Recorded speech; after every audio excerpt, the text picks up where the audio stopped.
So my name is Karen Bresciano. I'm Assistant Dean of the Graduate School, and I'm really pleased to see so many of you here. A special thanks to our panelists who have taken their time to join us today to share some of their wisdom. If we just can start off, what we're going to do to start off is just hear a few words from our Dean, and then I will talk you through what the rest of our event is going to look like. Dr. Holsinger? Yep. Thank you, Karen. My name is Kent Holsinger. I'm Vice Provost for Graduate Education and Dean of the Graduate School. I'm also a faculty member in Ecology and Evolutionary Biology. And I'd like to second Karen's welcome to everybody here this afternoon. I'm delighted you're here to be part of this event, which I believe you will find very, very useful. Over the summer, you had the opportunity to participate in a variety of online orientation events, which I hope you found very informative and helped you make a transition to UConn. But as we were having a little discussion among the panelists just before this started, I think you will discover that graduate school is very different from anything you've done before, unless you happen to be someone who's coming from another graduate program already and entering a doctoral program.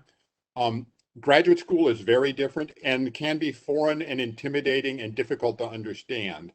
And our students who have been here for a year or two or more are better placed than anyone else to tell you about some of the things they were surprised at, things that they didn't expect, and things that will help you in your time here at UConn. So I don't want to take any more of your time because they're the real experts here this afternoon. But I encourage you to listen carefully, share questions in the Q&A, and if we don't have a chance to answer a question you have this afternoon, please feel free to get in touch with us and we'll follow up with you. All right, Kent, thank you very much. So as Kent said, we have some questions that we know always get asked, and so we'll go through some of those. But we want to make sure that we are nimble in answering some of the questions that you might have that maybe are not ones that we have thought of ahead of time. So if you have questions, go ahead and put it in the chat, and if you could label it to all panelists, then we'll have folks behind the scenes that will be combing through the questions to make sure that we bring like questions together, and then they'll feed them to me to ask. We are fortunate to have many staff members that are here today, folks from the graduate school, Megan Petza, Stuart Duncan, Cinnamon Adams, Kay Gruder is here from Career, Marie LeBlanc's here from within the graduate school as well.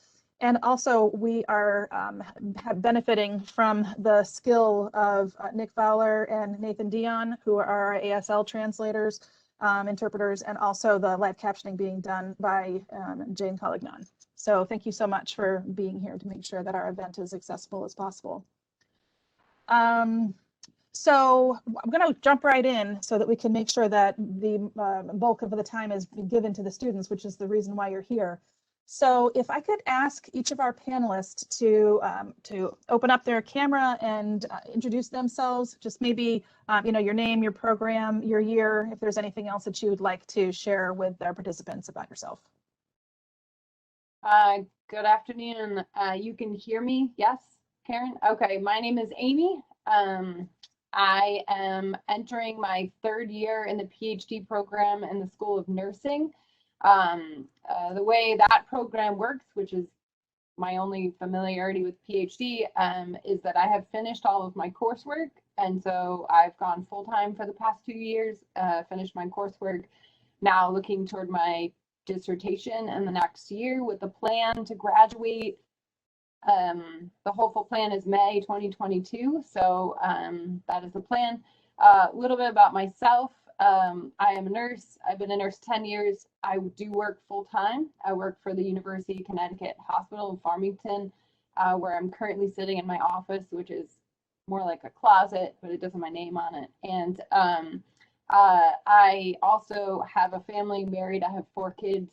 My oldest is going, I bring her to UConn to start her junior year on Sunday. So just a little bit about me, balancing or not balancing, depending on the day, very well.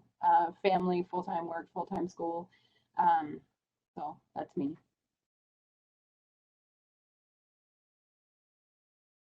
Thank you. Brooks? Hi, everyone. My name is Brooks. I am a 6th year PhD candidate in political science at UConn. and I am in the dissertation writing stage. So like Amy, I've finished my coursework and passed my exams, and so now I'm in the long haul process of chapter writing and revision. And I also have a family. I have my partner and I have two children. They're both under 5. My daughter's 4 and my son is 2.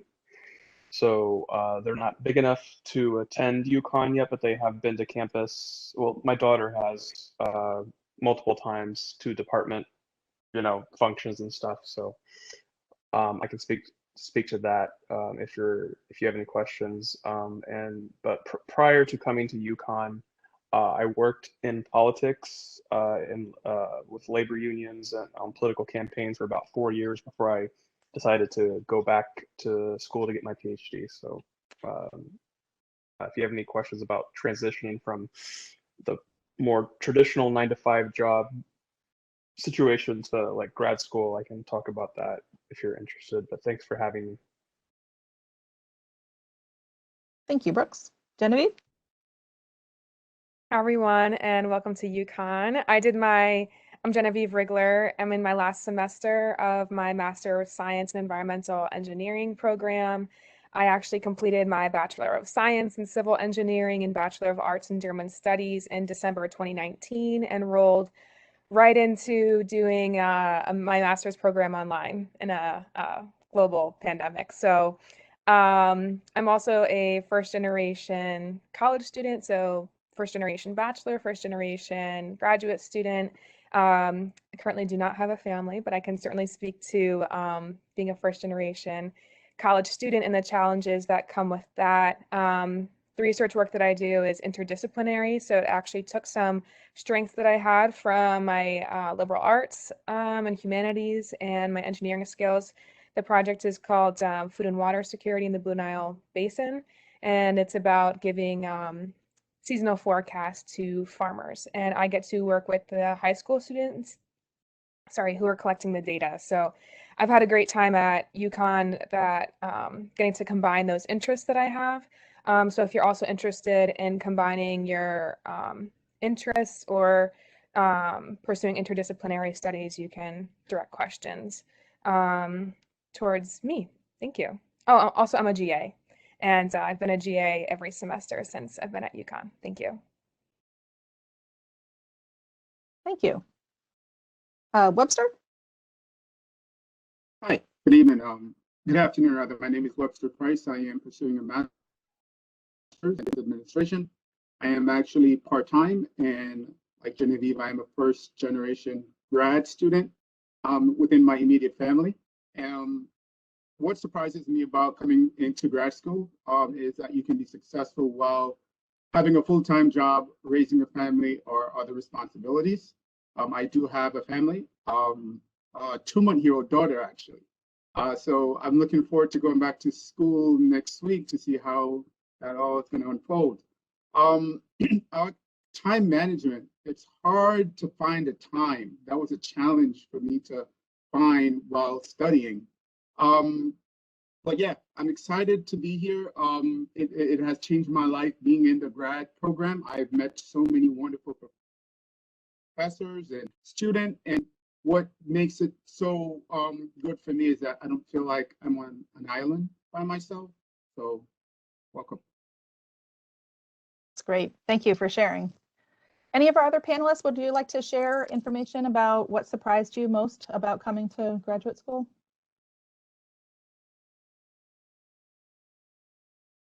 I can go. So, like I mentioned, I went straight from my undergrad to my master's, and what really surprised me was, I'll call it the luxury of focus. So if you worked in your undergrad, or you were completing 2 degrees at one time, or even 1 degree, it's a lot, and you're pulled in a lot of directions. So there wasn't a semester that I was not taking 6 classes and also working part-time. So when I was in graduate school, what really surprised me was I had the opportunity and really the latitude to focus on one topic, which is what actually was my intention of going to graduate school.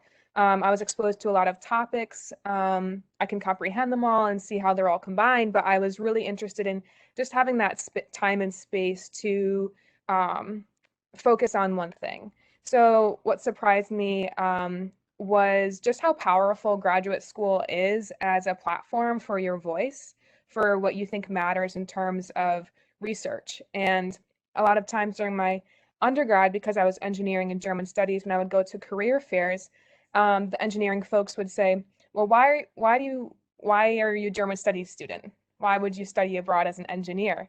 And now, like I mentioned in my introduction, getting to work on an interdisciplinary research project is exactly why I studied the humanities and engineering at the same time. There's actually, if you Google engineering for human rights, UConn has a great webpage that highlights both of those things. So what surprised me most about graduate school was that I had the time to focus on one thing. Thank you. Anybody else like to share what surprised them the most about graduate school? I can go brief. I can go briefly. I think mine is totally different.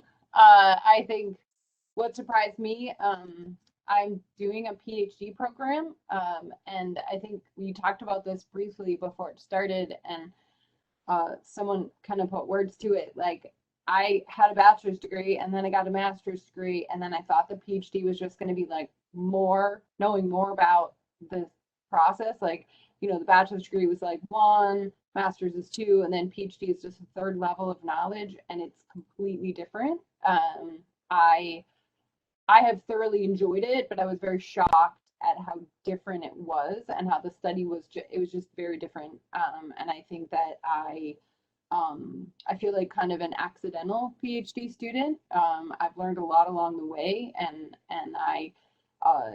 I would say give yourself some grace when it comes to figuring out the social norms. Like I'm the oldest in my family. I was first generation college 20 years ago. My sister since followed behind me and became an attorney, but the first person I've never known anyone to get a PhD, so I never watched this process play out. And even listening to like Brooks with his process, which is a PhD, which appears to be completely different from mine. So it's very different, and I think, you know, just kind of learning to roll with it and asking questions and not making assumptions, because a lot of it's very different. Like, I'm a very checklist person, and a PhD is not a checklist process. It's very different. That's a good point. You know, it's sort of like what they say about other populations. You know, if you've met one person with a PhD, you've met one person with a PhD. You know, this is just, the processes are sometimes quite different. Yeah. Brooks, you had something you to share? One thing that I think shows one thing that's different about you know, a doctoral program or a master's program, in my experience in the social sciences and humanities, is that at least at UConn, you know, faculty are humble enough to, like, when they assign a difficult reading or a difficult problem for you to discuss in seminar, they will often admit this is really difficult. Like, so you don't have to, in my experience, you don't have to act like you know everything about the particular topic or a concept. You know, I can go into specifics if you know, if people are interested in what I'm talking about. But like, so even though the amount of reading and the topics and the you know, concepts are very difficult at times, you know, like, don't feel bad if you don't get it right away, because, you know, there's a reason why, you know, people are still writing dissertations on, you know, democracy, you know, 1,000, 2,000 years later, because, you know, it's really difficult to measure, and it's really difficult to explain, you know, causally, like what causes democratization, for example. So yeah, like, enjoy the experience of just kind of trying to figure out what you're talking about, you know, and as you're trying to, you know, contribute to a particular field of knowledge. That's fantastic. I'm glad that your faculty have made you feel that way, because I know there's a lot of imposter syndrome that happens in the PhD programs. And, if they were easy, everybody would have one. So if we can be humble enough to recognize that this is hard work and rewarding work, then it might help us not feel like we're so alone when we struggle with something. Yeah, so thank you for sharing that. So a couple people have asked about how did you make the transition from undergrad to grad school easier? Is there anything in particular that anybody would like to share on how to help with that transition?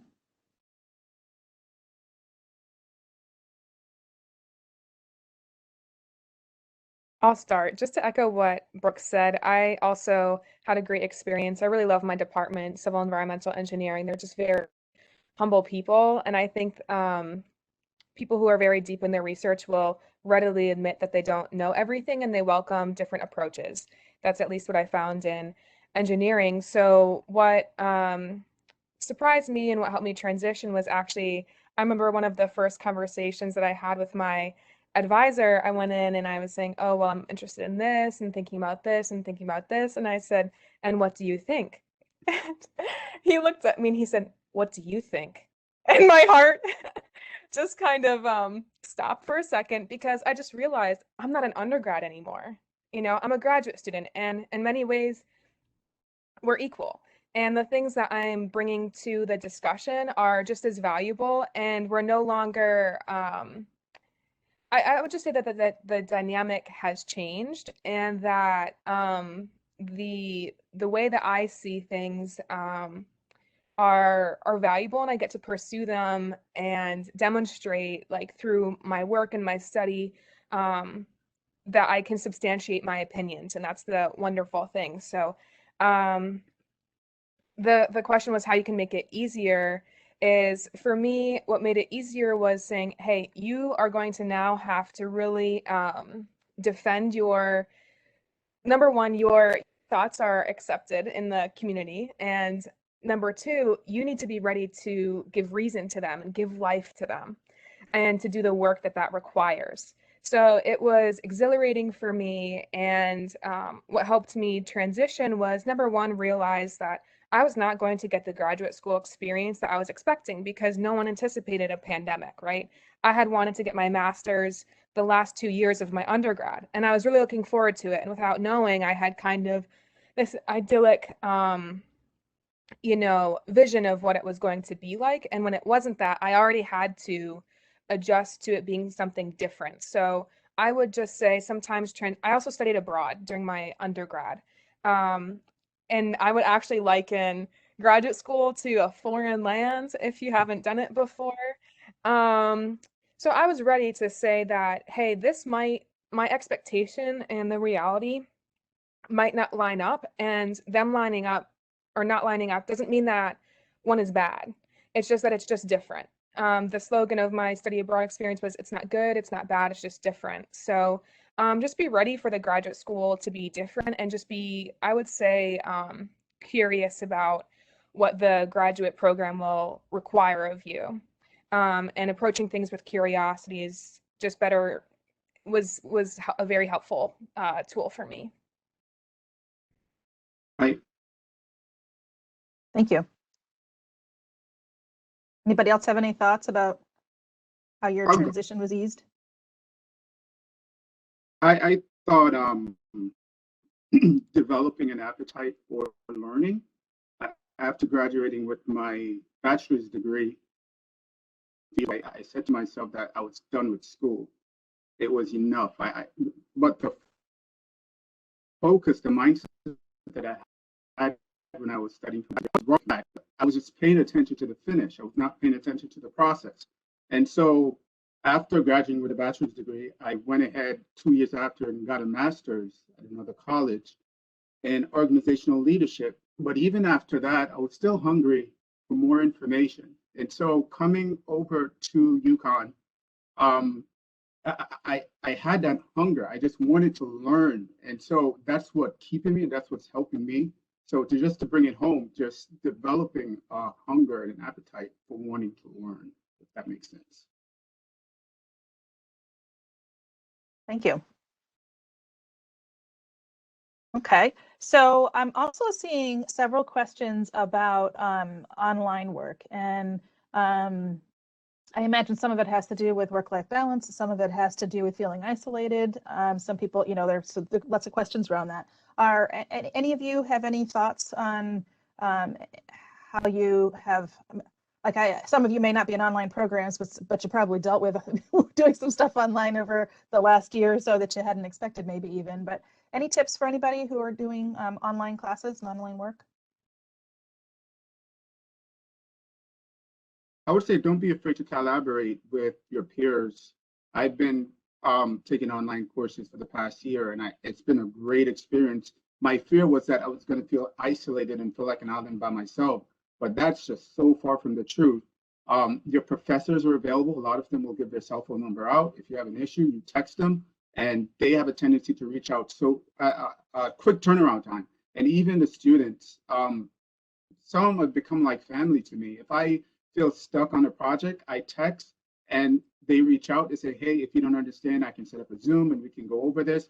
It's been a great experience for me so far. And again, like I've emphasized in my previous conversation, that you don't have to feel like an island by yourself. I believe UConn have such a great support system and people who are willing to help. So that's just been my experience.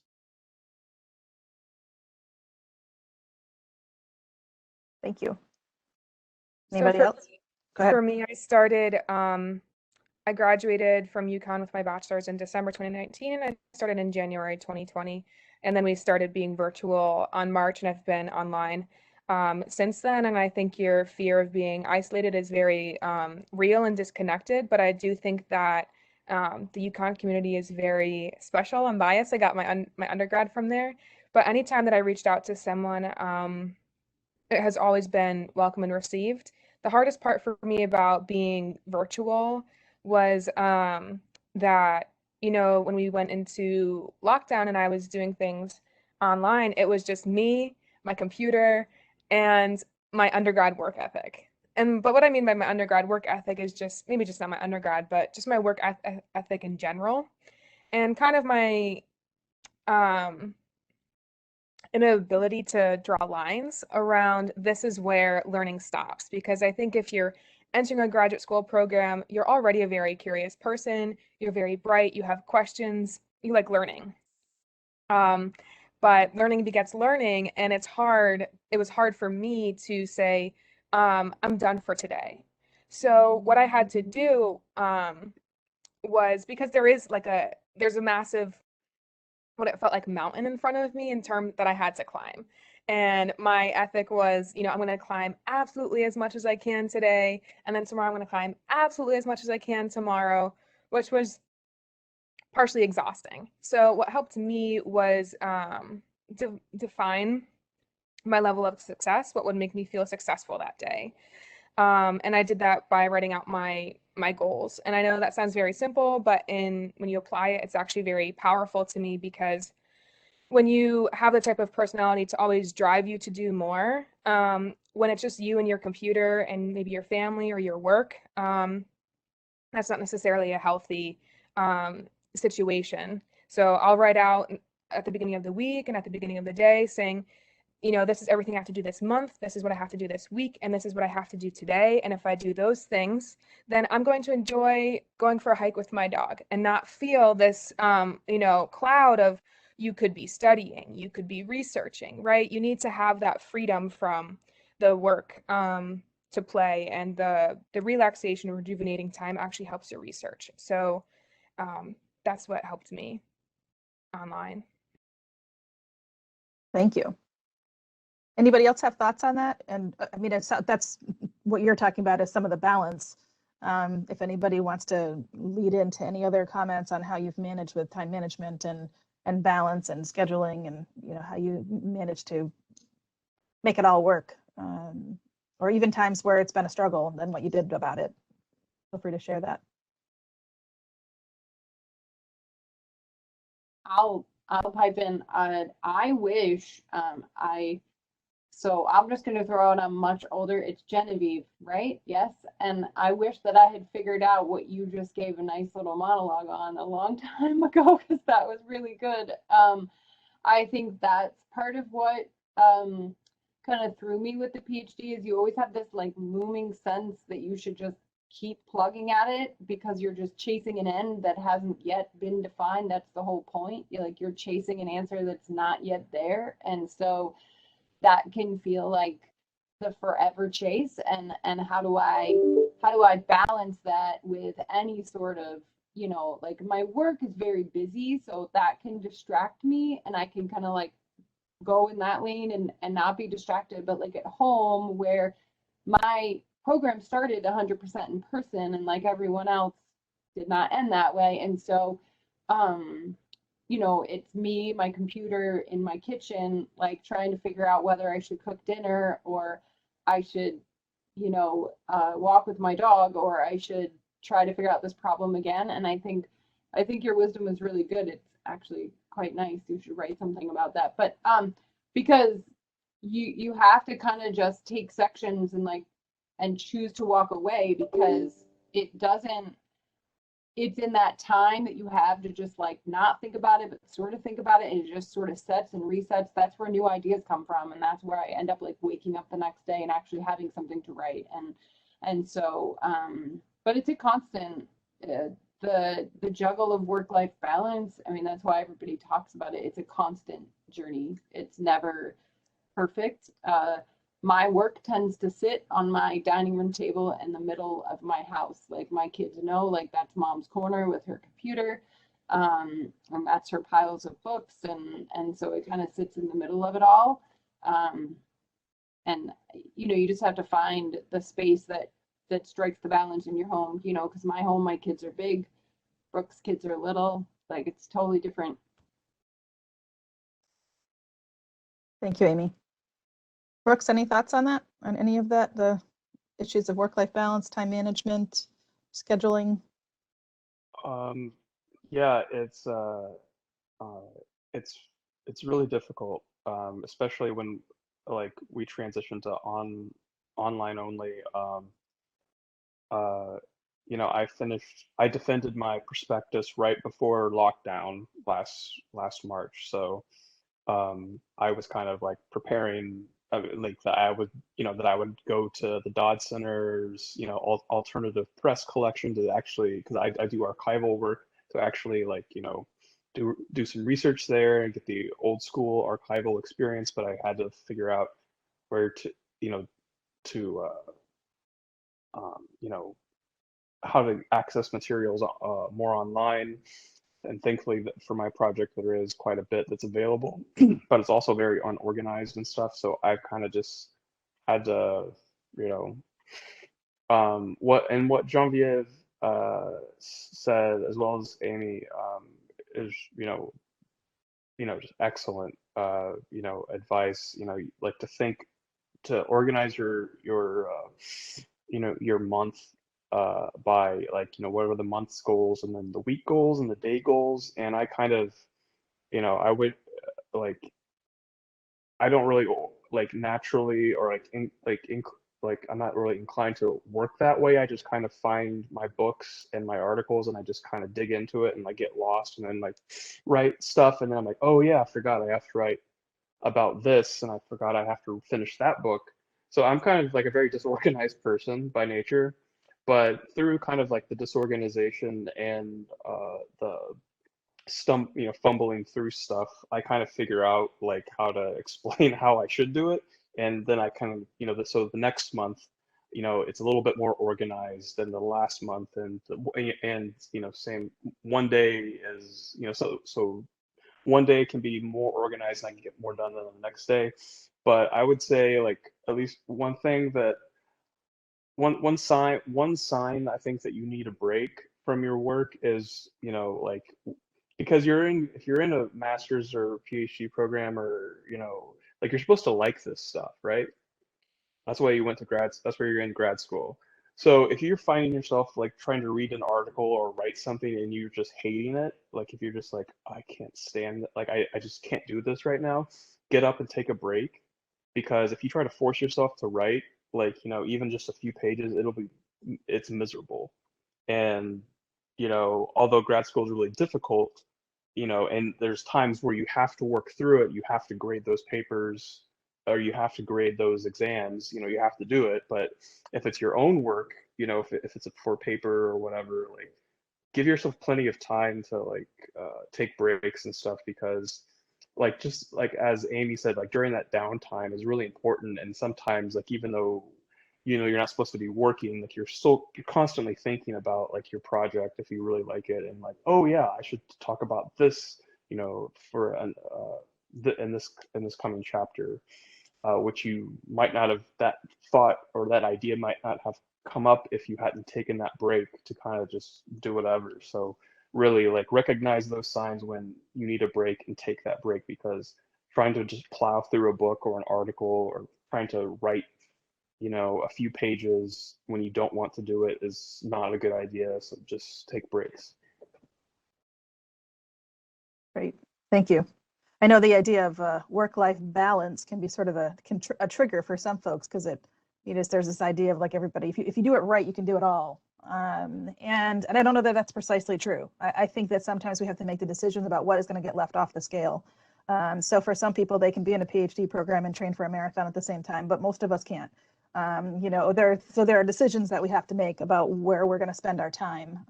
And I think making sure that there's time for you to have the things that nourish your brain and your body and your soul is a definite benefit. But yeah, there are going to be things that just need to be left off the scale for a while. And then when you're done, you can pick back up the marathon training, unless that's the thing that nourishes your soul.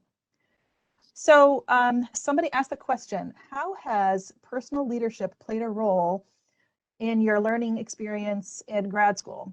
And specifically, this person's thinking about what it sounds like to me is if you're in a small program, not everybody can be the leader, so there's not necessarily a lot of leadership opportunities. So can you talk a little bit about how leadership has or has not played a role in your grad school experience? I can speak to that. I don't know if the person who wrote that, Kelly, is coming straight from undergrad, but I would say that during my time as an undergrad, they definitely emphasized having leadership roles. And I know when I came into the graduate program, a leadership role was something I was looking for right off the bat, because that's just something that you do, right? But then I actually was talking to one of my lab mates, because it was during the shutdown, and I'm saying, there's no way that there's no leadership roles for me, and that's like a part of my identity. I was the Honor Society president for civil engineering during my senior year, and I felt part of my experience was lacking. But anyways, what I would say is that what he mentioned to me was, while leadership roles are important, especially if you want to stay in research, the measure of success is in terms of the papers, the quality of the papers that you write, the quality of your thought process, and how you share that with other people. So if you're coming from undergrad and you're thinking that a leadership role is pivotal to defining you as a standout grad student, that is partially true, but I would say you don't necessarily need one to identify as a strong graduate student. That was just my experience. I hope that helps. Thank you. Anybody else have any thoughts on that? I think I'll take a slightly different, perspective on it. That was great. Just when I think about that question, I think leadership, I had to make some tough choices in the last couple of years about things I just had to put to the side. Like I simply can't work full-time, go to school full-time, and have a family and have leadership in my community. I just can't. Like certain things I just had to say, I can't volunteer in that way anymore. I can't help in that way anymore. I really just can't. Like my whole bucket's full. And I think part of the process for me that was really helpful was to say, like, what does leadership look like at this phase? And leadership is just being faithful with the 3 roles I've got, and that's kind of where it's at. Like I can't take on gigantic projects that don't really have anything to do with those 3 areas. Like I kind of had to just stick with what I'm doing. And for me, a big question that people ask of me a lot, and I ask it of myself, like what are you going to do, Amy, with this PhD? right? And so the simple answer is I don't know. And I have to kind of just plug away at what I'm doing, and that'll figure its way out. Like I have, you know, a lane of research that I'm working in. I have things that I just positively love that I am working toward, and what comes of it in the end, like I think I just kind of have to trust the process, and it'll happen, because I can't divide myself any more than I currently am, and I think that's part of leadership, is kind of just understanding who I am, and we have limitations. Like I'm not running a marathon during this process. That was a good example. I'm just not. So and so it kind of understanding myself and what I can and cannot do, and how I have to just kind of choose to put aside things that are good. They didn't make the cut right now. So Makes sense. Webster or Brooks, anything to add? No pressure. No, I think Amy covered it all. You know, and I just would offer that there's lots of different places and ways to have a leadership experience. It could be within your department. It could be, you know, the quiet leadership of being somebody who manages to keep moving forward while having 4 children and a full-time job and things like that. There's also opportunities like being involved with the Graduate Student Senate, or being in a leadership position in some of our student organizations. And some of those can be quite influential. You know, like we had a whole financial wellness series that we did that was because of the influence of some of the leaders in our Graduate Students of Color Association. So there are different places where folks can be involved in leadership, so that even if you're in a small department, there are other places where folks can have leadership if that's part of, you know, what is going to help them be successful in their academics and helps feed and nourish their soul.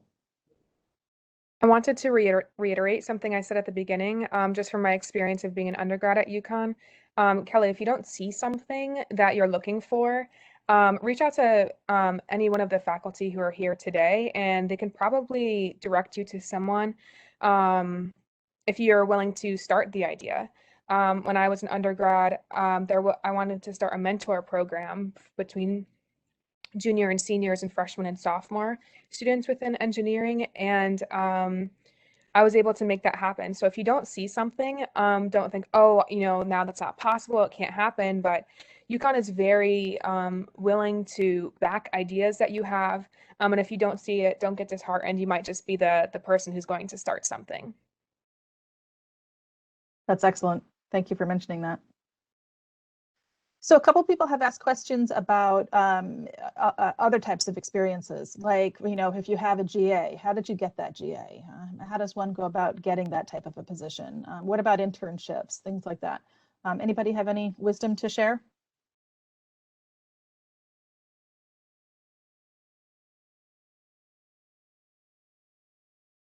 I'm not a GA, but in my cohort of PhD in nursing, everyone else in my cohort is.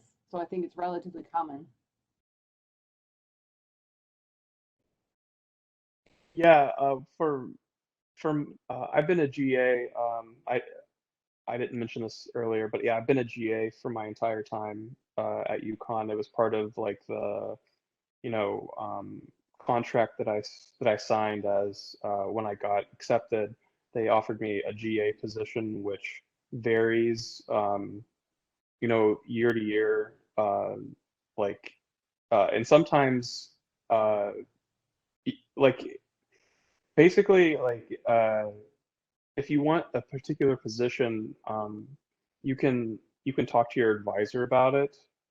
If you want, you know, if you know that you want to work, or if you want to be a TA for a specific professor, you can request that. At least that's how it works in political science. The graduate student or the graduate advisor will ask students in the department, let me know what your preferences are for fall or spring. So you give them notice, you know, ahead of time, and they try to make it work if that, you know, the schedule allows for it. And the finances. And also in the finances, yeah. Funding is always like, you know, the big factor if you're going to have like a full-time GA-ship, meaning like 100% funding, or if it's 75%, 50%. And there are also times where you can be a GA outside of your home department. That's what I'm going to be doing this coming semester. I'm going to be a TA in the Women and Gender Studies. It's called, the acronym is WIGS. And I'm also going to be a research assistant for a philosophy professor who's on my dissertation committee.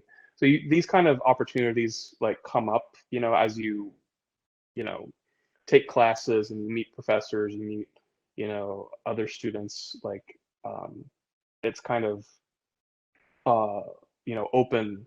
A lot of opportunities just kind of come up, but if you want a particular experience or opportunity, and you know about that, and you, like, if you have a specific idea in mind, always talk to your advisor, and they will, definitely try to make it work for you, depending on funding and other, scheduling factors. From it seems like the when you're talking about GAs, a lot of times it really depends on the department. Like some departments, when you they fund all of their PhDs. Some are, you like in the higher ed administration, for example, everybody's got a GA that's part of the program. Some programs don't have GAs, or at least they're not necessarily part of the program. But like, Brooke said, there are GA opportunities that are outside of programs sometimes. We do have a spot on our website where we advertise GAs, but I have to admit, out of all the GAs that are out there, not a lot of them get advertised there. And so there might be some cold calling, like Brooke said, if there's something that that you want to do, I mean, maybe your advisor, or maybe calling a department and saying, hey, do you have any spots open? And and we can talk about that later. If somebody's got questions, we can talk about it more. But some of it is going out and finding it. And some of it is just provided as part of the program. I would also say that I am a strong advocate for the UConn Daily Digest. As a graduate student, I hope you read your emails every day. I certainly look forward to the UConn Daily Digest. I think it comes out at 11 o'clock, so 11:01, I'm always checking it. I probably have a little FOMO of activities or something like that, but it definitely keeps me looking. And I've noticed recently that there are a lot of GA ships advertised. So look at the Daily Digest for that opportunity, and not just that opportunity, but to the point of someone saying, they were concerned about feeling disconnected being online. The UConn Daily Digest has so many opportunities every day that you can plug into the same day or something that's happened later in the week that cover a lot of different facets of your life. I started going to a Women in STEM event, like biweekly event for molecular and cell biology, but I'm engineering. But they welcomed me. It was fine. So you don't have to stay in your department. There's a lot of activities that you can do, and GA ships that you can find on the newsletter. And in some would say it's a good idea to do things that are outside of your department so that not all your eggs are in one basket, right? Definitely. All right. So can folks talk a little bit about how they have, or developed their relationship with their advisor, how they have found a mentoring network? How has that progressed for you?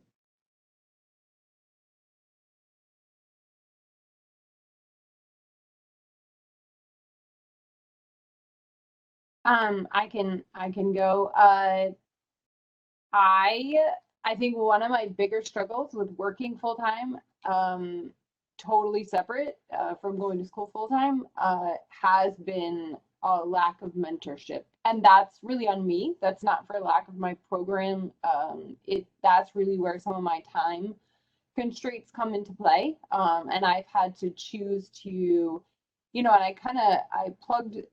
I finished 2 years of full-time schoolwork, so I kind of like forged through the first year and kind of didn't really pay attention, and then kind of realized after that year I needed some mentorship in the process, because it's not just about finishing classes, and went out and sought some actually outside the university, not because because I would echo the sentiment of others that UConn has tremendous support systems, but because of my life and my time constraints, it sort of needed to be outside of UConn because I don't really live very close to there. So I went back to professors from previous degrees and like purposely sought out mentors, and that's been really helpful to me. And I think something Karen has said a couple of times, like you have to find something that kind of like restarts your soul and like recenters you, and so that you can think and try to do these big things. And mentorship has done that for me. And I think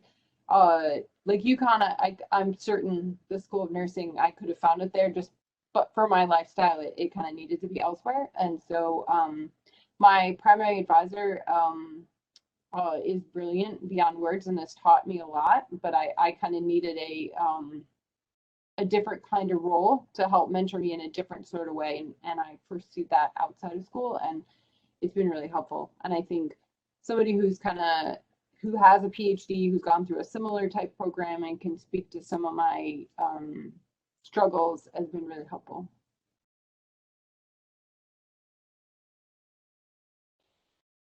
Great.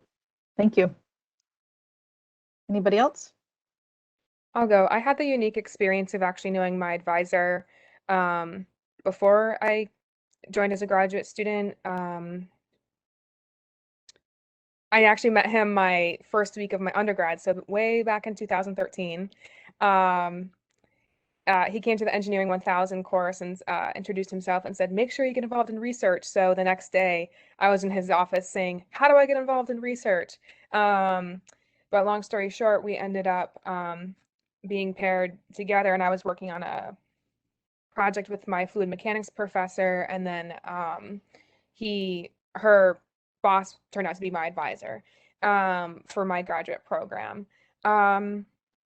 In terms of the relationship developing, as I was thinking about this question, I actually recalled something during my time when I studied abroad, and what they actually had students / the study abroad people do with their families was come with a list and say, hey, these are the expectations. This is kind of what I'm thinking this relationship is going to be like, and talking about that with a parent in that situation. So I didn't do this necessarily with my advisor because we had a previous academic relationship before I started my graduate career, but I could see that it would be helpful in your beginning conversation to say, this is the type of like experience I'm looking to have, or relationship in terms of like knowledge sharing, because I think you'll probably get the sense from your advisor in what capacity they're able to share their time with you. Like for me, because of the many hats my advisor wears, I know that he's not going to be that mentor that I can text, right? Some people can text their advisors, but that wasn't my situation. So for me, similar to Amy, I had to seek mentorship elsewhere, and it wasn't because my advisor didn't want to or couldn't, it was just because of the many hats that he wears. So that was something that was kind of implicitly understood in our first meetings, but for the sake of good communication, maybe if you want to say, hey, I'm looking for, career advice, maybe I'm first generation and the process, maybe your advisor is not first generation and they just knew a lot of people who had PhDs and they can't speak to that. So putting that out there at the beginning, before you start working together intensely, might be helpful for them to say, that's not something that I can provide. Maybe there's a program or something like that for you. So communication and expectations, pretty Yes, important, I would offer. definitely. Good call. And also, just from undergrad, and don't ever assume that your advisor knows what you need. You have to vocalize. No one's a mind reader. So if you feel that you need something, just vocalize it politely, of course. But no one's a mind reader. Ruth. Brooks or Webster, anything on that? I would say be transparent and again, communication, over communicate. I knew in the beginning I had some questions, I had some concern coming into the program, and I was transparent within my email to my advisor. And I was saying to myself, you know, she probably doesn't have the time because she's advising probably 3 million people. And so she responded with an email.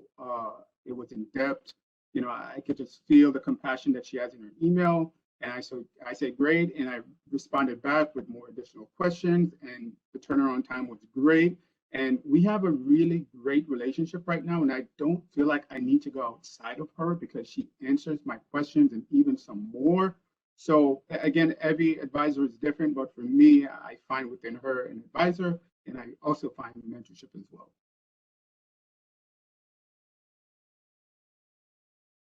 Great. Brooks, anything you'd like to add? No pressure.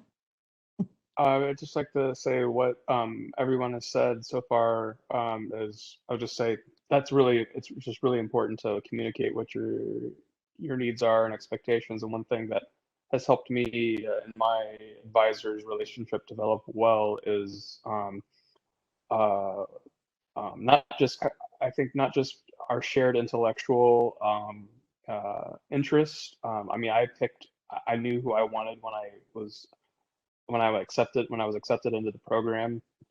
I knew who I wanted to work for and work with.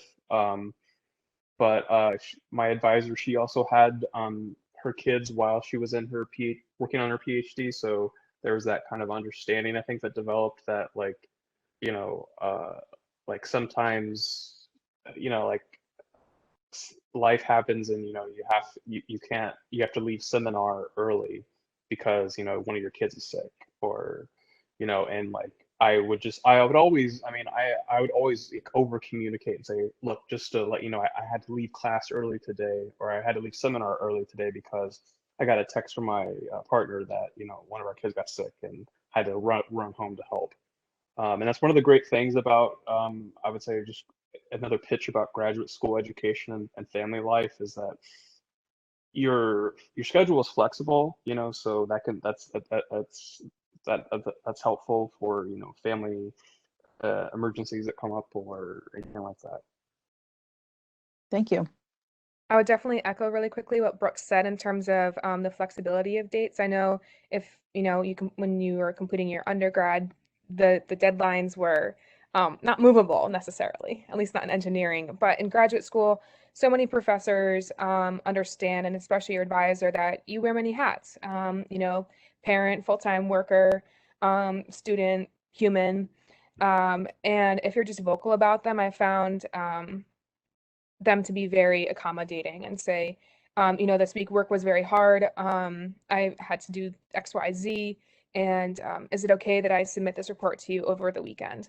And I never got a no. It was, they care more that you're getting what they want you to out of the process than just the end product itself. Thank you. All right, so we're coming on a close of our time here. One question that got asked is, well, what are some of the resources provided by faculty to assist graduate students? And I'm going to go ahead and, for the sake of brevity, say that's such a huge question, because really what that gets back to is what somebody said is, you know, your faculty are not mind readers. And the answer to that question is, it depends on what you need. You know, for some people it's help with writing, and for some people it's help with setting boundaries, and for some people it's help with grant writing, and for some people, you know, so it looks very different for whatever anybody needs. So like others have said, it's just really important that you talk with your faculty about what it is that you need. And if you're not finding it there are other resources, right? So come to us over in the graduate school. If there's something, you know, you're not even sure where to start, come to us and we will help you figure out how to find the resources in order for you to be happy, healthy, and successful. Okay, so in our remaining minutes, can each of you briefly share with us some, you know, one last word of advice to incoming graduate students, or something that you wish that you had known as you were starting your program?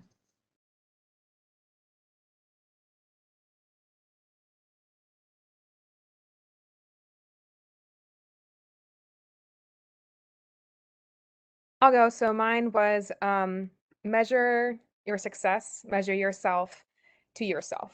Don't measure your success to someone else's experience, to someone else's research advisor. Really just ask yourself, did I do a little bit better today than I did yesterday? Or did I at least do the same? you know.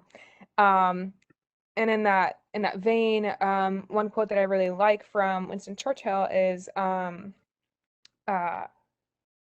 is it, perfection is the enemy of progress. So don't get analysis paralysis. You're supposed to stumble, you're supposed to fall in graduate school. It's embarrassing because we're not 18 anymore. But I would just say to try to be the best you that you can be. And at one point or another, graduate school will make you face yourself. And it's just a very transformative process. There will be certain landmarks in your graduate school experience that everyone faces, like this overwhelming confusion.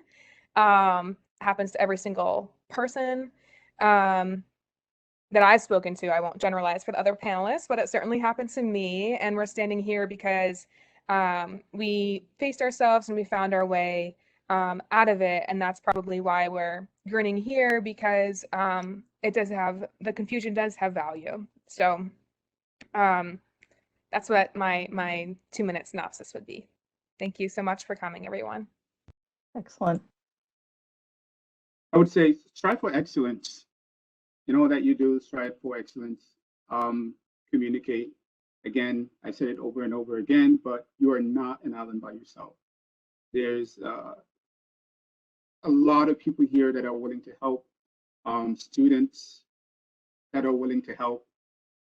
You just have to communicate that and be transparent about that. If you need help, you can get an A in class. No matter how hard the material is, just communicate, ask for help. I promise you, you'll be okay. Excellent. Thank you. Amy or Brooks, any last minute comments? I think it's really valuable for from such different programs. I know something that really struck me that was harder for me to swallow in my program is a lot of it is based. I had never received so much critique in all my life. Like I thought I had broad shoulders, and I don't have broad shoulders, and just learning that that's part of the process, that the reason why I'm in this PhD program and I am sitting under this leadership and education is because I want to learn and grow. And the learning and growing process in the PhD was hard. I interpreted it as harsh, and I still have to walk through that every day and choose to say, like, oh, that's a lot of red there in the margin, isn't it? You know, and like, but saying, okay, Amy, that you want to grow, you want to be better. This is for your good. This is for your education. And so just choosing to kind of sit in that lane, because and know that when you receive that critique, it's not you, it's part of the process. Because I just simply I wasn't entirely ready for that. Right. All right, I see we're over time, but Brooks, if you got any last minute thing you want to say? Just do the work that you like to do, and avoid looking at paying a lot of attention to what's going on in the job market. I mean, I know that's important, but really just focus on, you know, your work and your interests, and don't pay too much attention to that job market stuff, because it'll really detract you and won't be very helpful in terms of your success in the program. All right. So thanks everybody for being here. I think what I'm hearing from this group is that graduate school is wonderful, and opportunities, and a little bit scary, and hard work, and you know, there's times to stretch yourself, and if you don't fail every once in a while, you're probably doing something wrong, you know, because if you gotta fall down sometimes if you're stretching. So thank you so much to our panelists, for our folks over at UCIC. Thank you for Kent for being here and giving us our welcome. Our recording is going to be captioned and released on the Graduate School YouTube channel, and the Graduate School will follow up if there's any questions that we need to answer outside of things. But if you have questions that you didn't get answers for, feel free to get in touch with us at gradschool@uconn.edu, or you can email any of us individually. The orientation modules are still up there, so if you want to go back and visit any of that, or if you want to go check out the asynchronous orientation, feel free to do that. And thanks again for being here. Any last Karen, comments? one last thing, Karen, before everybody signs off, I just want to reemphasize what the panelists said right there at the end about asking for help. And just know that if you ever are confused and you can't find an answer within your department or among people you know, we're always here and we can probably help you find the answer. So don't hesitate to reach out to us. Absolutely. We call ourselves the place to go when you don't know where to go. So come see us and we'll help you, figure out the mystery and the maze that sometimes is graduate school at UConn. All right, folks. Thank you very much. Thank you.